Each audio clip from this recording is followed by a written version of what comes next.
square equal to y plus z, y square equal to z plus x एवं z square equal to x plus y हेले 1 by x plus 1 plus 1 by y plus 1 plus 1 by z plus 1 रो मान केते पिले मते प्रश्न देछि एइटा रो मान बाहर करिया अछि मते x स्क्वायर रो वैल्यू देछि y स्क्वायर रो वैल्यू देछि z स्क्वायर रो वैल्यू देछि किंतु प्रश्न रे देछि 1 by x plus 1 यदि x square y plus z हुए x रो वैल्यू ठाई जो root over of y plus z बहुत बडो हो एडी टिक हमको एडजस्ट करिया पय पड़ियो पिले अर्थात मु गुटे लोबर x हर x गुटे गुणे देबी एटार लोबर y हर y गुणे देबी लोबर z हर z गुणे देबी x रे गुणियन x स्क्वायर ये तार x रे गुणियन y रो y गुणियन y स्क्वायर y रो 1 गुणियन y z रो z गुणियन z स्क्वायर z रो 1 गुणियन z तबे वर्तमान जीवा समाधान को 1 by x plus 1 plus 1 by y plus 1 plus 1 by z plus 1 तबे मु कोन कहिने पिले ना लबरे गुटे x गुणिबा हररे गुटे x गुणिबा अथवा x into 1 बाय एठी गुटे x गुणिछि हररे तबे लब आ हररे x मु गुणिछि लबरे x हररे x कटि गले जहा थिला प्रश्न से आसी ठीक सेही बळे एठार मध्य y into 1 y into y plus 1 एठार मध्य लब हररे y गुणा जायछि z into 1 by z into z plus 1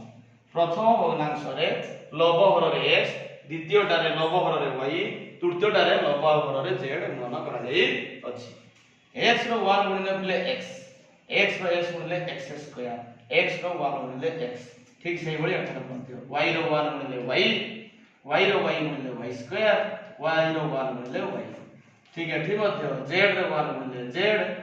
row z गुणिले z स्क्वायर z रो 1 गुणिले z x square rho value मते दे दिला पिले y plus z x square जगह बसै x by x स्क्वायर जगह y plus z plus x ठीक से बड़ी y by y स्क्वायर जगह z plus x plus y z by z square जगह x plus y plus z देखो पिले उभय हर रे अर्थात प्रत्येक पदर हर रे x plus y plus z आकर आसी जाई अछि एपटे पिले समाधान करिया x by ताको सजेई लिखि दी जो बेले हम क्रम चेंज करिया x plus y plus z ठीक से बेले अरे y by x plus y plus z ठीक से बेले अरे z by x plus y plus z एटा बेले जोग कर दवा हर लसाव काढवा हर तो समान अछि लसाव से आइ x plus y plus z लबरे जहा अछि से लिखि दवा x plus y plus z लब हर समान हो जाउची अर्थात तार मूल्य होची 1 अति सरल उपाय रे हम समाधान करि